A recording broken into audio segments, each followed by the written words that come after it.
নমস্কার বন্ধুরা, আর কিছুক্ষণের মধ্যেই উচ্চ মাধ্যমিকের রেজাল্ট প্রকাশ হতে চলেছে। তোমাদের মধ্যে এখন অনেকেই পাস নিয়ে চিন্তিত আছো। তোমাদের মধ্যে অনেকেই এখন পাস করবো কিনা, ফার্স্ট ডিভিশন পাবো কিনা, 60% উপরে নাম্বার পাবো কিনা, আদৌ আমাদের গ্রেস নাম্বার দেওয়া হবে কিনা, সেই বিষয়ে এখন চিন্তিত। কিন্তু চিন্তার কোনো কারণ নেই।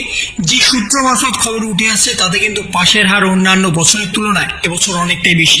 তাই তোমাদের পাস করা নিয়ে আর কোনো চিন্তা নেই। সামনেই আর কিছুক্ষণের মধ্যেই রেজাল্ট প্রকাশ হবে। রেজাল্ট দেখার জন্য একাধিক অনলাইন ওয়েবসাইট দিয়ে দেওয়া হয়েছে, তার সাথে দিয়ে দেওয়া হয়েছে অফিসিয়ালি গুগল প্লে স্টোর থেকে অ্যাপ ডাউনলোডের লিঙ্কও। তাই সেই সমস্ত কিছু তোমরা ডাউনলোড আগে থেকেই করে রাখতে পারো এবং তোমাদের মার্কস দেখার জন্য, অর্থাৎ রেজাল্ট দেখার জন্য তোমাদের রোল নাম্বার এবং তার সাথে ডেট অফ বার্থ, এই দুটো কিন্তু অবশ্যই প্রয়োজনীয়। এই দুটোর মাধ্যমেই তোমরা তোমাদের রেজাল্ট দেখতে পারবে। এবছর যেটুকু খবর উঠে আসছে তাতে কিন্তু তোমাদের রেজাল্ট অনেকটা বেশি ভালো হবে অন্যান্য বছরের তুলনায়। 91% কাছে যেতে পারে কিংবা 90 পয়েন্ট সামথিং হতে পারে। এবং তার সাথে ফার্স্ট ডিভিশনের সংখ্যা ছেলেদের থেকে মেয়েদের বাড়তে পারে, এমনটাই কিন্তু খবর উঠে আসছে। মাধ্যমিকের ক্ষেত্রে তোমরা দেখে এসছো যে ছেলেদের থেকে মেয়েদের সংখ্যা অনেকটাই বেশি ছিল ফার্স্ট ডিভিশনের ক্ষেত্রে, ঠিক তেমনই ফার্স্ট ডিভিশনের ক্ষেত্রে ছেলেদের থেকে মেয়েদের সংখ্যা অনেকটা বেশি হতে পারে, এমনটাই কিন্তু জানা যাচ্ছে। এবং তার সাথে গ্রেস নাম্বার ভুরি ভুরি করে দেওয়া হয়েছে।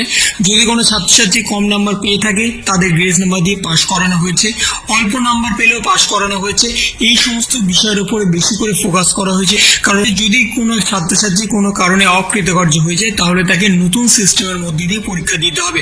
তাই যাতে না তাদের নতুন সিস্টেমের মধ্যে দিয়ে শুধুমাত্র একটা বছর পরীক্ষা দিতে হয়, সেই জন্য তাদের আগে ভাগে পাস করানোর একটা চিন্তা ভাবনা কিন্তু হয়ে আছে। এবং তার সাথে মাননীয় মুখ্যমন্ত্রী মমতা বন্দ্যোপাধ্যায় মঞ্চ থেকে জানিয়ে দিয়েছিল প্রত্যেকের 80 থেকে 90% নাম্বার দিয়ে দেওয়া হবে এবং সেই বিষয়ে নোটিফিকেশনে জারি হয়েছিল।